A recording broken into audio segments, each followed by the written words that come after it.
অনেক দিন আগের কথা। সুরেশ নামের একজন ব্যক্তি ছিল। লোকটা খুবই অহংকারী ছিল আর নিজের ইচ্ছে মতোই চলত। উনি কানপুর শহরে নিজের স্ত্রীর সাথে বাস করত। ওনার স্ত্রীর নাম সোনিয়া ছিল। ওনাদের বিয়ে হয়েছিল 10 বছর আগে, কিন্তু সোনিয়া কুসংস্কারে খুব বিশ্বাস করত। একদিন সুরেশ সিমলা যাবার প্ল্যান করে। পরের দিন সুরেশ তাড়াতাড়ি গুছিয়ে নিজের গাড়িতে গিয়ে বসে।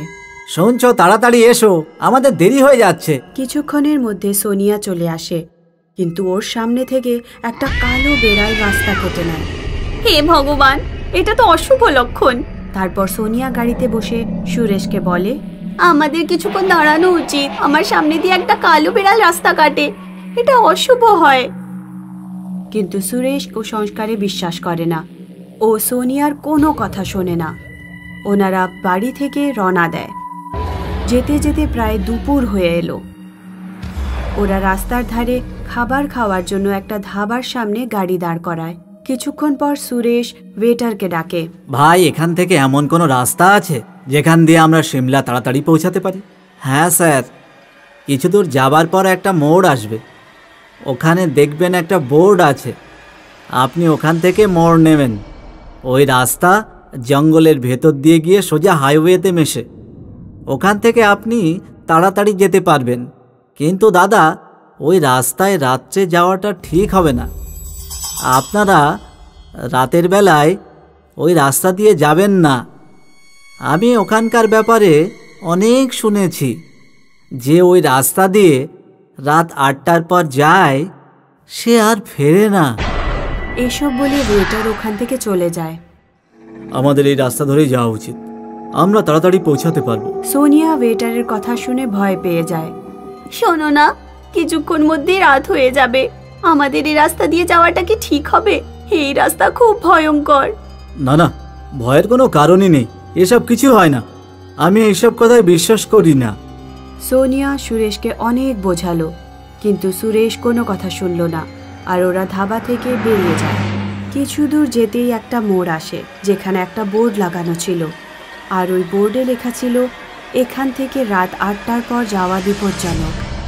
কিন্তু ওরা ওই রাস্তা দিয়ে যেতে থাকে, আর ধীরে ধীরে অন্ধকার হয়ে আসে। সোনিয়া বোর্ড দেখে সুরেশকে বলে, আমাদের অন্য রাস্তা দিয়ে যাওয়া উচিত, আমার খুব ভয় করছে। তখনই একজন সাধু বাবা ওনাদের সামনে চলে আসে। ওনারা লম্বা লম্বা চুল, আর এক হাতে কমণ্ডল ছিল, অন্য হাতে একটা লাঠি ছিল। বাবা জোরে জোরে বলতে শুরু করে, চলে যাও এখান থেকে, চলে যাও। মূর্খ বালক, এই রাস্তা দিয়ে যে গেছে সে আর বেঁচে ফেরেনি। সোনিয়া এটা শুনে খুব ভয় পেয়ে যায়, কিন্তু সুরেশ বাবার কোনো কথা কানে নেয় না। বহুরূপী বাবা, আমরা আমাদের কথা বিশ্বাস করি না, রাস্তার সামনে থেকে সরে যান। সুরেশের কথা শুনে বাবা রেগে ওঠেন। মূর্খ বালক, নিজের জন্য না হলেও নিজের পত্নীর কথা একবার ভাব। আমি এখনো বলছি, চলে যা এখান থেকে, না হলে ফল খুব খারাপ হবে। কিন্তু সুরেশ বাবার কোনো কথা শুনল না, আর ওখান থেকে রওনা দেয়। রাত অনেক হয়ে এসেছিল, তখনও বড় রাস্তা আসেনি।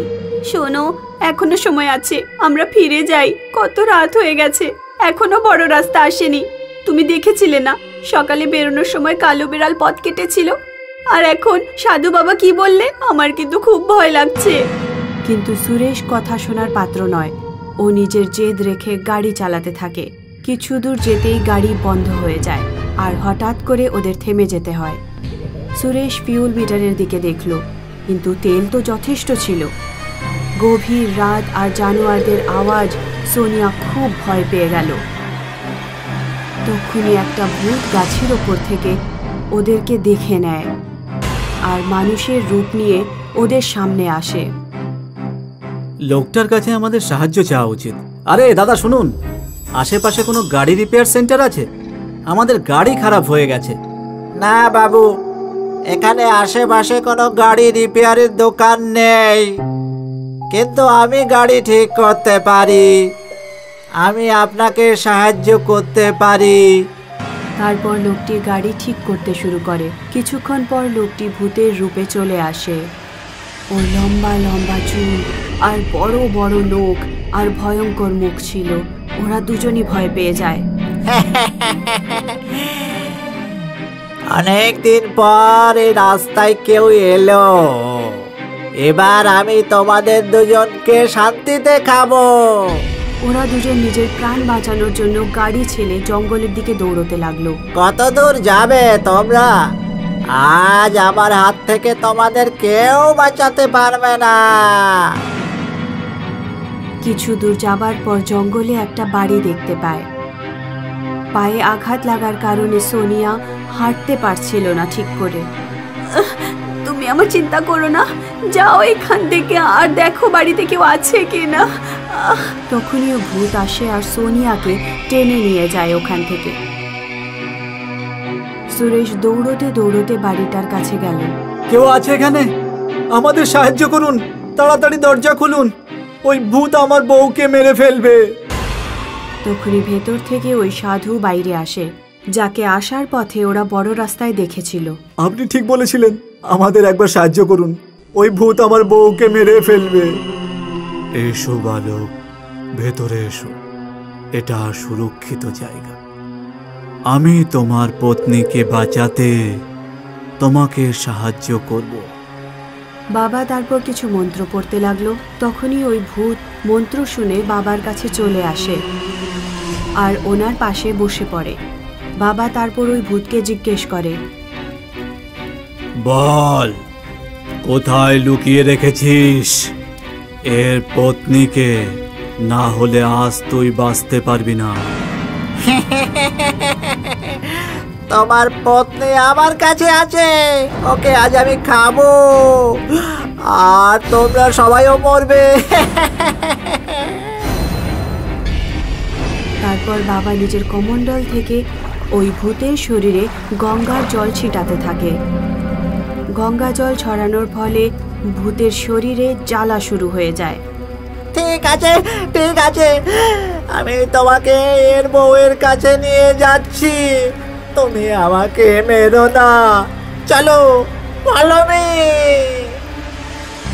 একটু দূরেই ভূত সোনিয়াকে দড়ি দিয়ে একটা গাছের সাথে বেঁধে রাখে। সোনিয়াকে দেখে সুরেশ ওর কাছে ছুটে যায় আর দড়ি খুলে দেয়, কিন্তু সোনিয়া অজ্ঞান ছিল। সোনিয়াকে অজ্ঞান অবস্থায় দেখে সুরেশ ওর চোখে জল ছেটায়। তারপর সোনিয়ার জ্ঞান ফিরে আসে। বাবা তারপর ওই ভূতের ওপর গঙ্গা জল ছিটিয়ে দেয়। ওই ভূতের গায়ে গঙ্গার জলে লাগতেই জ্বলে পুড়ে যায় আর কিছুক্ষণ পরে সকাল হয়ে যায়। যাবার সময় সুরেশ বাবাকে বলে, ধন্যবাদ বাবা, আপনি আমার বউয়ের প্রাণ ফিরিয়ে দিয়েছেন। আমি আপনার এই ঋণ কোনোদিন ভুলব না। তারপর সুরেশ আর সোনিয়া নিজের গাড়িতে বসে নিজেদের বাড়ি ফিরে যায়।